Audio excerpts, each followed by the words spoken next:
চনৰ যি বিধানসভাৰ নিৰ্বাচন অহা ৯ এপ্ৰিল তাৰিখে হ'বলৈ গৈ আছে। আৰু এই নিৰ্বাচনত আমি কাক ভোট দিম, কিয় দিম, সেই কথাষাৰ আমি নিজেও বিবেকেৰে চিন্তা চৰ্চা কৰিম।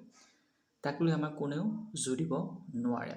ভোট দিয়াটো আমাৰ সকলোৱে গণতান্ত্ৰিক অধিকাৰ আৰু নিজৰ বিবেকেৰে আমি সকলোকে এজন উপযুক্ত প্ৰাৰ্থী চাই আমি ভোট প্ৰদান কৰিম।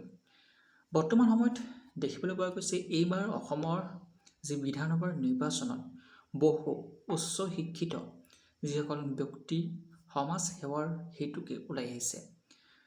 এতিয়া বহুতে হয়তো চিন্তা কৰিছে যে এওঁলোকেও যেতিয়া বিধায়ক হ'ব বা মন্ত্ৰী হ'ব বা MLA হ'ব, তেওঁলোকেও যিসকল লোক বৰ্তমান চৰকাৰ চলাই আছে তেওঁলোকৰ নিশ্চয় অহংকাৰী হৈ যাব নেকি।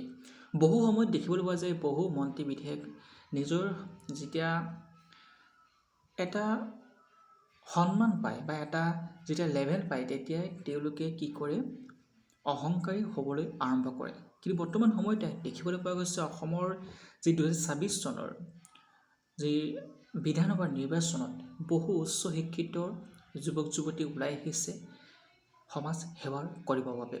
চাওক, এটা কথা নিশ্চিত, 100% নিশ্চিত যে বৰ্তমান সময়ত আমাক নেতা লাগিব, কিন্তু শিক্ষিত নেতাৰ প্ৰয়োজন আছে। এই বয়স হোৱা 60-70 বছৰ বয়স হোৱা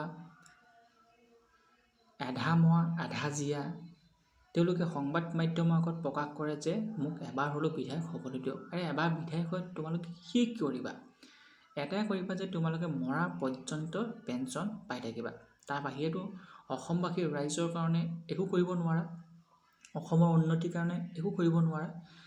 গতিকে যিসকল নতুন প্ৰজন্ম 30, 35 বা 40 বছৰ তেওঁলোক যেতিয়া ওলাই আহিছে সমাজখনে সেৱা কৰিবৰ বাবে, মই ভাবোঁ যে তেওঁলোকক এবাৰ সুযোগ দিয়া উচিত। আমি বহু সময়ত মেট্ৰিক ফেইল বা যেনে তেনে চুচৰি বাকৰি মেট্ৰিক পাছ কৰা তেনেকুৱা মানুহক আমি মন্ত্ৰী MLA বনাইছোঁ।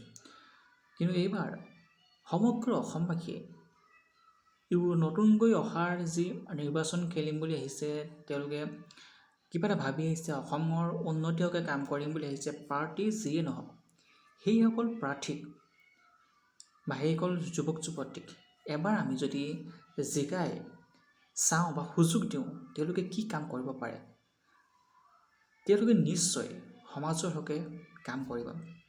গতিকে 2026 চনৰ যি 9 এপ্ৰিল তাৰিখে আপোনালোকে ভোট দিব। এইবাৰ ভোট আপোনালোকে আৱেগেৰে নহয় বিবেকেৰে ভোট দিয়ক। গতিকে যিমান পাৰে সিমানে এই ভিডিঅ'টো শ্বেয়াৰ কৰক। ধন্যবাদ।